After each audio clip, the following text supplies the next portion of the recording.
अस्सल गावरान मिरचीचा झणझणीत ठेचा, शेंगदाणे, कोथिंबीर, मीठ, जिरे, लसूण, खलबत्ता आणि पॅन. आता ठेवूया पॅन गरम करायला. त्यामध्ये टाकूया मिरच्या. मिरच्यामध्ये तेल अजिबात टाकायचं नाही भाजताना. नंतर वरून थोडंसं तेल टाकायचं जेव्हा मिरच्या टाकतील तेव्हा. त्यानंतर त्याला व्यवस्थित हलवायचं. डोळ्याची मात्र काळजी घ्यायची, डोळ्यात उडू नये. त्यानंतर लसूण टाकायचं. लसणाला थोडंसं डाग पडले की वरून लगेच आता त्याच्यामध्ये 1 चमचा जिरे टाकायचे आणि शेंगदाणे टाकायचे. याला व्यवस्थित मस्त खरपूस भाजून घ्यायचं.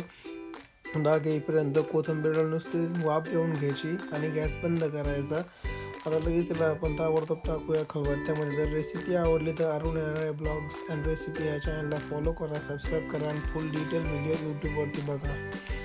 आता याच्यामध्ये आपल्याला चवीनुसार मी यात मीठ घालून घेतलं आणि त्याला एकदम व्यवस्थित याला मी आता वाटून घेणार आहे.